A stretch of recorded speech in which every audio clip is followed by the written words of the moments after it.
And then the scary thing is, and this is another thing we've talked about a bit on this podcast, and it is the complete plasticity of people's brains and how people you get into an echo chamber, or you start following and listening to certain things. It's going to take over your mind. And that's really, really scary. And, you know, I've been saying lately, like, everyone's getting brainwashed. I'm getting brainwashed right now. Like, that's what's happening. If you're watching, if you're listening, if you're opening your mind and letting other things in there, you're getting brainwashed. And that's what's happening to everybody all the time. That's what this, I mean, it's sort of like, it's a combination of brainwashing and learning, right? If you're learning, you're kind of getting brainwashed. You're bringing in new ideas. But then you see people that are learning ideas that aren't, essentially, they're not good. They're not healthy. And it's very, very disturbing. And especially nowadays where that brainwashing is in your pocket. Yeah. And at any moment you can pull it out and you can get brainwashed at any moment. And it's really, really scary. And especially, you know, the moldability of children. Yeah. 14-year-olds, 12-year-olds, 19 years old. You know, it's like when I joined the military. You're going to get brainwashed to some level. I got in trouble when I went to boot camp. That surprises me. I didn't get in trouble because they didn't know who said it. We had to fill out a form like about how boot camp was going, but it was anonymous. And they wrote something like, you know, what do you think of the program so far? And I wrote, the brainwashing has been very effective. That's what I wrote. How old were you at the time? 19, okay. 18 or 19. Yeah. And, you know, it's because I had a very rebellious mind, you know, because I was like, what was I brainwashed by? I was brainwashed before I joined the military by hardcore music and punk rock and like anti-authoritarianism. And so for me, they were trying to hit me with that stuff, and I kind of had some good resistance to it. So I kind of like, oh, they're trying to brainwash me. And then I kind of made a joke about it. The brainwashing has been, you know, effective thus far, which that's what they're trying to do. They're trying to get you to like change your brain a little bit and think in a different way. And but at least I think I always had that rebellious streak in me that always questions everything. And to this day, when I see something online, I'm like, oh, well, what's their angle? Yeah. What's the angle over there? Because everyone's got an angle. Everyone does. Which is disturbing.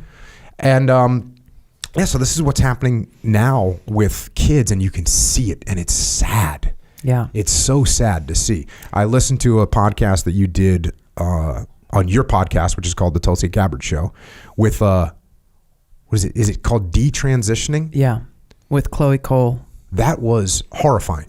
Exactly. It was absolutely horrifying. Give us a quick brief on her. So Chloe Cole, and I'm glad you mentioned that because it's a perfect example of what you're talking about here. She grew up here in California. She was a tomboy as a kid growing up, loved playing video games, loved hanging out with her brothers.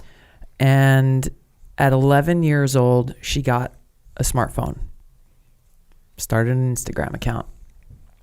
She was a tomboy, didn't have many female friends, didn't really fit in much at school, so was looking for some kind of companionship, friendship, sense of belonging online.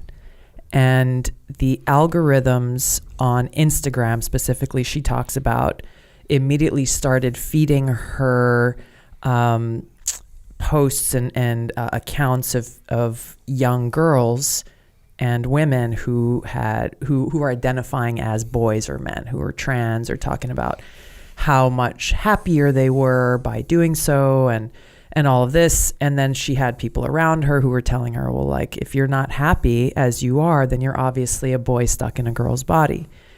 I'm gonna just be she's 11. She's 11 or 12. 11 years old. Her name is Chloe. At 12 years old, she told her parents, she wrote them a long letter, and the gist of it was, I am a boy, and I want you to call me Leo. I encourage you to listen to the story in her voice as she tells it, because it is heartbreaking and so powerful. If you watch it on YouTube, you just look into her eyes. She's 18 now. And so, but the summary is, she starts taking puberty blockers when she's like 12, 13 years old. And she was very certain about what she wanted to do. Her parents were naturally pretty confused and not knowing what to do to best care for and love their daughter. And so they went out and started looking for health professionals to like, hey, just like educate us, talk us through this. What are the, potential medical and health ramifications of our daughter taking these puberty blockers? And with the exception of one endocrinologist who told them like, hey, we don't know what the negative consequences might be, both in the short term and the long term to this, because there's just, it's not been studied very well. There's no long history of cases that we can point to say, well, here's what you can expect based on fact and science. And so this endocrinologist was saying like, I would encourage you to think very seriously before doing this because it could end up badly, essentially. I forget what the name, I think it was a gender specialist was what they were called, who were helping guide her through this. Every other medical professional that she went to see basically urged her and encouraged her to move forward with this, and ultimately told her parents, who were expressing some concern and reservations, you have a choice between having a live son or a dead daughter. And Chloe says that up until that, like at that point, she had never once had a suicidal thought enter her mind. So this warning and essentially this threat that these medical professionals were giving to this young girl's parents, a live son or a dead daughter, you decide, was based on nothing according to Chloe's medical history. Fast forward, she ends up getting a double mastectomy when she's 15 years old to continue this transition. She talks about how they call it top surgery to try to, soften what it really is. And it was after she got that surgery that she had a realization, I think she was 16 at the time, that she would never be able to breastfeed her child, ever. That had been taken away from her because of this decision. And, she talks about how she was asked at different points along this path from when she was 12 through 15, like, okay, well, here's all these medical disclosures and, you might not be able to have kids. This could affect your fertility. And at 12 years old, she's like, man, I don't want kids. Like, how does a 12-year-old girl make that decision? And then again, at 15, before the surgery, like, okay, well, you might not be able to do this or have kids or breastfeed. And, again, children not being equipped to make these decisions. At 16, she experienced incredible regret and realized she'd make the biggest mistake of her life. And then began to walk down that path of quote unquote detransitioning. And she talks about what that meant in practical terms in her conversations with her parents and friends and family, being completely shunned by this group of, people who are pushing this trans and gender ideology. Now people who celebrated her one day and the very next day, once she was like, no, I've made the biggest mistake of my life, completely shunning her, calling her names, giving her death threats online. Doctors who had cared for her one day, the next day, once she had made this decision, not returning phone calls or telling her like, she's still having serious medical issues based on the mastectomy she had that she can't figure out what to do with. And the doctors are like, oh, just put some Vaseline on there. And ultimately these doctors are not providing her with the kind of care that she needs or being responsive at all. So she's actually filed a lawsuit against these doctors and Kaiser that she dealt with along the way, which is so brave of her to do. She's so incredibly courageous to be doing what she's doing and speaking out and actively encouraging others to do the same so that people are able to be better informed. But that social contagion that she talks really clearly about, of the algorithms having such a heavy influence on her as a young girl, to ultimately bring her to make this decision, along with other things as well. But the lack of, I guess this phenomena in our society right now, where there's no open conversation about this that she could turn to, that her family could turn to say, to get a differing perspective or differing view, to where doctors feel afraid to say anything about it. I talked to a friend of mine who's an ER doc actually in California, and he said, Tulsi, I would say this off the record, but there are a lot of kids who are coming into the ER who are experiencing, suicidal thoughts or deep depression or other medical issues because of this transition of people who are similarly like Chloe Cole, regretting these decisions that they've made as kids. But nobody's talking about it. Even from the very top of where he works, it was just like all of a sudden, okay, hey guys, we're doing this now.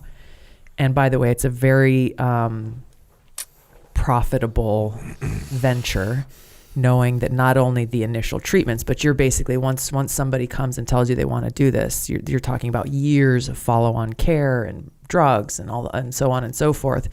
But there was no conversation about this at all, because it's not allowed. If you even raise a question and say, hey, is this really the best thing? Like, are kids really equipped to make this decision when they're 11 or 12 years old? You're immediately labeled a transphobe, and how dare you not care for your kids? In that podcast episode that I put out, there are actual videos from Boston Children's Hospital as one example of, unfortunately, many, where they're literally saying as soon as your child is capable of expressing themselves, you'll see signs of them, deciding what their gender identity is. Like, before they can even use words and speak any kind of language, that you look at like gestures and you look at all these different things. And you see how dangerous this is when critical thinking is like, it's discouraged. Asking questions is discouraged. Having differing points of view is discouraged. And I think even using the word discouraged is putting it lightly. People get banned on social media, get their accounts, suspended indefinitely for asking questions or saying, hey, this is not appropriate for kids. Again, then you add on the layer of government. And this is where things get so dangerous, is that, Chloe mentions that she knows people personally parents who've had their kids taken away from them simply because they refuse to call them by a name or pronoun different than the one they were given at birth, by Child Protective Services, by the government. And this is the very real consequence of people just being willing to go along. And maybe it's like, I don't know, this doesn't seem right, but at least it's not happening to me or my kids or my family. So I'm just going to put my head in the sand and not pay attention. But there's so many different factors you start looking at. I mentioned parents going and protesting, like, no, you know what? I don't want my 7-year-old kid being given books to read at school about, like, well, tell me what your sexuality is, or tell me what your gender identity is.